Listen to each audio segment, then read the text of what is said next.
Sir Pithapuram Varma ఒక bomb పేల్చాడు అంటున్నారు sir. అంటే పవన్ కళ్యాణ్ కష్టపడి గెలవలేదు అని చెప్తున్నాడు అతను. నిజంగానే పవన్ కళ్యాణ్ కష్టపడి గెలవలేదా? అసలు ఆయన ఏం చెప్పాడు సార్? ఎందుకని పవన్ కళ్యాణ్ మీద వ్యాఖ్యలు చేశాడు అతను? పిఠాపురంలో ఎస్విఎస్ఎన్ వర్మ గతంలో తెలుగుదేశంలో ఉన్నాడు, ఇప్పుడు కూడా తెలుగుదేశంలో ఉన్నాడు. బట్ ఆయన పిఠాపురం నుంచి టికెట్ ఆశించాడు. ఎందుకంటే ఆయనకి పట్టుంది, ఆయన ఇండిపెండెంట్ గా కూడా గతంలో టికెట్ ఇవ్వకపోతే ఇండిపెండెంట్ కూడా గెలిచిన చరిత్ర వర్మకు ఉంది. ఎందుకంటే ఆయన నిరంతరం ప్రజలతో ఉంటాడు. కరోనా టైంలో కూడా, కరోనా వచ్చి అందరూ లాక్డౌన్లు భయపడే టైంలో కూడా ఈయన జనాల్లోనే ఉన్నాడు. జనాలకు అండగా నిలబడ్డాడు. ఇంట్లో వాళ్ళు భయపడితే కూడా ఆయన ధైర్యంగా వెళ్ళి ప్రజలకు అండగా నిలబడ్డాడు. అందువల్ల ప్రజలు ఆయనకి మంచి పేరు ప్రఖ్యాతులు ఉన్నాయి, సింపతి ఉంది. సో ఆయన టికెట్ ఆశించాడు సహజంగానే. కానీ చంద్రబాబు పరిస్థితి ఏంటి?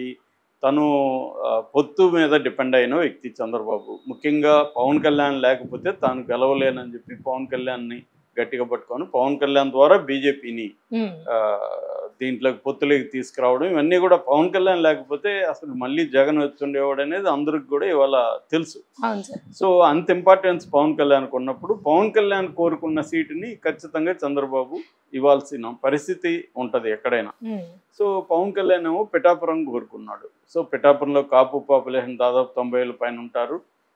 తనకి అక్కడ గట్టి ఇది ఉంది కాబట్టి అక్కడ గెలుస్తాం అనేది పవన్ కళ్యాణ్కు ఉన్న అంచనా. ఎందుకంటే తెలుగుదేశం కూడా అక్కడ స్ట్రాంగ్గా వర్మ గతంలో గెలిచాడు. వైసీపీ వీక్గా ఉంది, వంగ గీతకి ఇచ్చారు. సో వైసీపీ వీక్గా ఉంది కాబట్టి అక్కడైతే సునాయాసం గెలుస్తాం అనేది పవన్ కళ్యాణ్కు ఉన్న అంచనా. అయితే ఇక్కడ ఏం జరిగింది? ఈయన ఫస్ట్లో ఒప్పుకోలేదు ఎవరు వర్మ. ఎందుకంటే నేను ఇంత కష్టపడి కరోనా టైంలో అంత కష్టపడి దీన్ని ఏదో ఫుల్గా ఆహారాన్ని నాకు వచ్చినట్టుగా నేను తీసుకెళ్ళి వేరే వాళ్ళకి ఇచ్చి నేను పస్తులున్నా అన్నట్టుగా ఆయన ఫీల్ అయ్యాడు. ఎందుకంటే ఆయన ఏండ్ల తరబడి పనిచేసిన వ్యక్తి ఒక్కసారిగా ఆయన నోటి దగ్గరకు వచ్చిన దాన్ని లాగేస్తున్నట్టు ఫీల్ అయ్యాడు. కానీ చంద్రబాబు ఆయన పిలిచి మొత్తాన్ని కన్విన్స్ చేశాడు. ఆయనకి ఎమ్మెల్సీ ఇస్తారని కూడా వచ్చాయి. అప్పుడు కూడా ఏమైందంటే ఈ వర్మకు కూడా వైసీపీ వాళ్ళు గాలం వేశారు, మేము ఇస్తాం నీకు టికెట్. కానీ ఆయన పోలేదు. పోకుండా ఆయన గట్టిగా ఉన్నాడు, చంద్రబాబు మాటకి కట్టుబడి ఉన్నాడు. నేను ఫస్ట్ గెలవగానే ఫస్ట్ ఎమ్మెల్సీ నీకే ఇస్తానని చంద్రబాబు హామీ ఇచ్చాడు. అలాగే ఆయన వెళ్ళాడు. అయితే ఎన్నికల ముందు కూడా ఈ వర్మ మీద రకరకాల ఇబ్బందులు వర్మకు వచ్చాయి. తెలుగుదేశం ఎందుకంటే ఇప్పుడు కెమిస్ట్రీ అర్థమెటిక్ అంటారు రాజకీయాల పొత్తుల్లో. కెమిస్ట్రీ అంటే వీళ్ళు కలవడం కెమిస్ట్రీ, అర్థమెటిక్ అంటే ఓట్ల షేర్ అర్థమెటిక్. సో ఈ ఓట్ల షేర్ అవ్వాలంటే కింద కేడర్ కూడా కలిసి పనిచేయాలి. కానీ తెలుగుదేశం వాళ్ళు మన జనసేన కేడర్కి ఇంపార్టెన్స్ ఇవ్వడం లేదు. జనసేన కేడర్కి పవన్ కళ్యాణ్ కూడా ఇంపార్టెన్స్ ఇవ్వలేదు. పవన్ కళ్యాణ్ కలవలేదు వాళ్ళని, చాలాసార్లు వాళ్ళు ఇబ్బందులు పడ్డారు. దానికి పవన్ కళ్యాణ్ ఎక్స్ప్లెనేషన్ ఏంటంటే నా చుట్టూ ఒక బ్లేడ్ బ్యాచ్ జరుగుతున్నారు, ఎవరినంటే వాళ్ళు కలవలేని, ఇవన్నీ కూడా అప్పుడు చెప్పాడు. రెండోది ఏంటంటే పవన్ కళ్యాణ్ అక్కడ పిఠాపురంలో స్టే చేసి తను క్యాంపెయిన్ చేసుకోలేని పరిస్థితి. ఎందుకంటే పొత్తులో భాగంగా రాష్ట్ర వ్యాప్తంగా పవన్ కళ్యాణ్ తిరగాలి. ఎందుకంటే ఈ మొత్తం 3 పార్టీల కూటమిలో పవన్ కళ్యాణే స్టార్ క్యాంపెయినర్ కాబట్టి పవన్ కళ్యాణ్ అందుకని చంద్రబాబు కూడా లోకేష్ను కూడా రాష్ట్ర వ్యాప్తంగా తిప్పనీయకుండా, ఎందుకంటే పవన్ కళ్యాణ్కి ఇబ్బంది వస్తుంది లోకేష్ కూడా తిరిగితే, పవన్ కళ్యాణ్నే ఫోకస్ చేయాలని చెప్పి చంద్రబాబు వ్యూహాత్మకంగా పవన్ కళ్యాణ్ని ఫోకస్ చేశాడు. పవన్ కళ్యాణ్కి కూడా అది అవసరం కాబట్టి ఆయన కూడా తిరగాల్సి వచ్చింది. తనకు కూడా 21 సీట్లో నిలబెట్టాడు కాబట్టి తను తిరగాలి, తన పార్టీకి తిరగాలి. అట్లాగే కూటమి తరఫున కూడా ప్రచారం చేయాలన్న పరిస్థితి పవన్ కళ్యాణ్ ఉంది కాబట్టి మొత్తం పవన్ కళ్యాణ్ గెలిపించాల్సిన బాధ్యత ఎస్విఎస్ఎన్ వర్మ తీసుకోవాల్సిన పరిస్థితి ఏర్పడింది. ఆయన గట్టిగా చేశాడు కూడా. సో చేశాడు, దాని ఫలితం గెలిచాడు. అయితే ఇప్పుడు ఏంటంటే చంద్రబాబు చెప్పినట్టుగా ఎమ్మెల్సీ రాలేదు. ఆయన ఆల్రెడీ 9 నెలలు అయిపోయింది. సో ఇప్పుడు కూడా ఎమ్మెల్సీ వస్తుందా అది తెలీదు. ఇప్పుడు తను ఇబ్బంది పడుతున్నాడు, నమ్ముకొని పనిచేసిన కేడర్ అంతా కూడా ఖచ్చితంగా ఇబ్బంది. ఆల్రెడీ 2-3 సార్లు గొడవలు కూడా అయినాయి.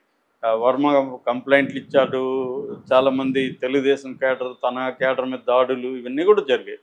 అంటే ఒకటి ఆయనకి ఎమ్మెల్సీ రాలా, 2 ఆ ప్లేస్లో తను గెలిపించి కూడా తనకు అక్కడ ఇంపార్టెన్స్ లేదు, పవన్ కళ్యాణ్ బ్యాచ్ తనని పట్టించుకోవట్లేదు, ఇటువంటి అసంతృప్తులు ఆయనకు ఉన్నాయి. అంటే నేను మామూలుగా అయితే నేను గెలిపించి నేను ఎమ్మెల్యే అయ్యేవాడిని, ఇక్కడ నా హోదా బాగుండేది, నన్ను నమ్ముకున్న వాళ్ళకి న్యాయం చేయగలిగేవాడిని. ఇప్పుడు నేను నన్ను నమ్ముకున్న వాళ్ళకి న్యాయం చేయలేకపోతున్నాను, నాకు ఆ కైండ్ ఆఫ్ పరపతి లేదు అన్న ఒక అసంతృప్తి అయితే వరంలో ఉండే అవకాశం ఉంది. ఎందుకంటే ఆయన చాలా కష్టపడ్డాడు. వైసీపీ కూడా ఎప్పుడైతే పవన్ కళ్యాణ్ అక్కడ డిక్లేర్ చేశారో, పవన్ కళ్యాణ్ చాలా రోజుల వరకు చెప్పలేదు కూడా అక్కడ. ఎందుకంటే వైసీపీ మనం ఎక్కడైనా చేస్తే అక్కడ వాళ్ళు మోహరిస్తారని చెప్పి పవన్ కళ్యాణ్ లేట్ కూడా చేశాడు.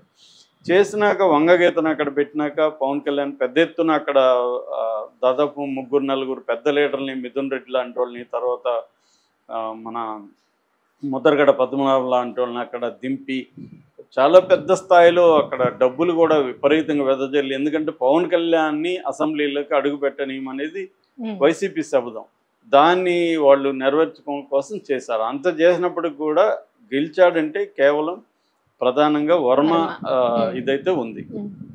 వర్మ కానీ వాళ్ళ అబ్బాయి కిషోర్ కానీ వీళ్ళు గట్టిగా అక్కడ పనిచేశారు. ఈ క్రమంలో వర్మ అసంతృప్తితో ఉన్నాడు. ఈ క్రమంలో ఏంటంటే అప్పుడప్పుడు ఇలాంటి పోస్టులు పెడుతున్నాడు. రీసెంట్గా ఏం పెట్టాడంటే కష్టపడి సాధించిన విజయమే నిజమైన గౌరవం అని ఒక ఎక్స్లో ఒక ట్వీట్ చేశాడు.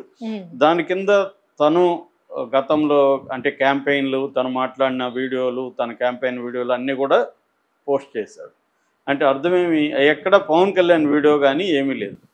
ఆయన చెప్పదలుచుకుంది ఏంది అంటే పవన్ కళ్యాణ్ కష్టపడి గెలవలేదు, కష్టపడి గెలిస్తేనే నిజమైన గౌరవం, నేను కష్టపడి గెలవలేదు, నేను గెలిపిస్తే గెలిచాడు అన్న సెన్స్తో పెట్టినట్టుగా ఇప్పుడు వ్యాఖ్యానిస్తున్నారు. జనరల్గా కూడా అదే వస్తుంది. లేకపోతే ఆయన కష్టపడి సాధించిన విజయమే నిజమైన గౌరవం అంటే కష్టపడి ఎవరు సాధించారు విజయం, నేను సాధించాననే కదా ఆయన చెప్పుకుంటున్నాడు. లేకపోతే పవన్ కళ్యాణ్ వీడియోలు పెట్టుండేవాడు, కనీసం పవన్ కళ్యాణ్ తను ఉన్న వీడియోనా పెట్టేవాడు.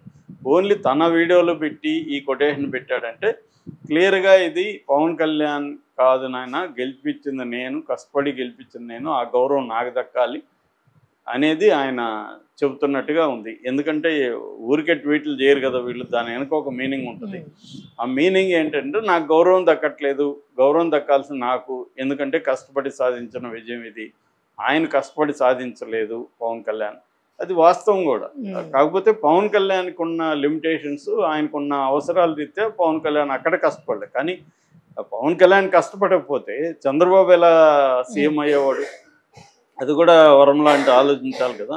పవన్ కళ్యాణ్ ఈ టపర్లో కష్టపడిపోయి ఉండొచ్చు, కానీ రాష్ట్ర వ్యాప్తంగా కష్టపడ్డాడు, తిరిగాడు. ఆయనకి హెల్త్ కూడా అంత మిగతా వాళ్ళలాగా రాజకీయ నాయకుల్లాగా అంత గొప్ప హెల్త్ కూడా లేదు పవన్ కళ్యాణ్కి, చాలా ఇష్యూస్ ఉంటాయి ఆయనకి. 2-3 సార్లు ఆయనకి తీవ్ర జ్వరం వచ్చి కూడా మధ్యలో హైదరాబాద్ వచ్చిపోయాడు. ఇవన్నీ చేసి పవన్ కళ్యాణ్ కష్టపడకపోతే బీజేపీ అసలు కలిసేది కాదు. బీజేపీ కలవకపోతే పోల్ మేనేజ్మెంట్ చంద్రబాబు ఈ స్థాయిలో చేయగలిగేవాడు కాదు. జగన్ సునాయాసంగా గెలిచుండేవాడు. కాకపోతే సీట్లు తగ్గుంటాయి, అది అందరూ అనుకున్నారు యాక్చువల్లీ. కానీ పవన్ కళ్యాణ్ ఆ మ్యాజిక్ చేయడం ఎవరు, పవన్ కళ్యాణ్. పవన్ కళ్యాణ్ లేకపోతే మోడీ అసలు ఒప్పుకునేవాడు కాదు. ఆయనే చెప్పాడు, పవన్ కళ్యాణే చెప్పాడు, నేను ఎంతో కష్టపడి ఒప్పించాను, వాళ్ళ దగ్గర తిట్లు కూడా తిన్నాను అని కూడా పవన్ కళ్యాణ్ చెప్పాడు. ఎందుకంటే మోడీకి చంద్రబాబు మీద ముక్కు వరకు కోపం ఉంది. ఆయన ఎప్పుడు నమ్మడు చంద్రబాబుని. చంద్రబాబుకి యాంటీగా చాలా తీవ్రంగా మాట్లాడిన వ్యక్తి మోడీని కూడా అదే స్థాయిలో చంద్రబాబు మాట్లాడాడు. అలాంటి కాంటెక్స్ట్లో రెండోది వాళ్ళకి జగన్ ఫ్రెండ్లీగా ఉన్నాడు, జగన్ సపోర్ట్ చేస్తున్నాడు, అన్ని బిల్లులకి అక్కడ ఎంపీలు మద్దతు ఇస్తున్నారు, రాజ్యసభలో కానీ పార్లమెంట్ లోక్సభలో కానీ. అలాంటప్పుడు వాళ్ళు చంద్రబాబుని సపోర్ట్ చేయాలన్న అవసరం అప్పట్లో బీజేపీకి లేదు.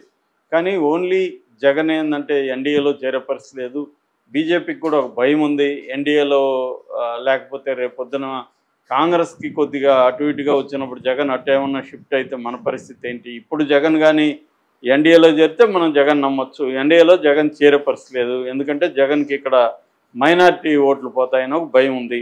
సో ఈ కాంటెక్స్ట్లో వాళ్ళు అన్ని చూసి పవన్ కళ్యాణ్ ఒత్తిడి మేరకి, రెండోది పవన్ కళ్యాణ్తో వాళ్ళు సుదీర్ఘ ట్రావెల్ అవదలుచుకున్నారు. రేపొద్దున ఆంధ్రప్రదేశ్లో పవన్ కళ్యాణ్ని సీఎం క్యాండిడేట్గా అనౌన్స్ చేసి బీజేపీ అక్కడ నిలదొక్కోవడానికి బీజేపీకి ఒక లాంగ్ టర్మ్ ప్లాన్ కూడా ఉంది. అందువల్ల లాంగ్ టర్మ్ ప్లాన్ దృష్టిలో పెట్టుకొని షార్ట్ టర్మ్లో కొంత కాంప్రమైజ్ అవుదామని చూశారు. ఇదంతా కూడా పవన్ కళ్యాణ్ రోల్ అయితే ఉంది. సో ఈయన చెప్పిన దాంట్లో ఒక అర్ధ సత్యం అంటారు కదా, అలాగే కొంత సత్యం ఉంది, కంప్లీట్గా సత్యం లేదు. ఆ కొంత సత్యం ఏంటంటే నిజంగానే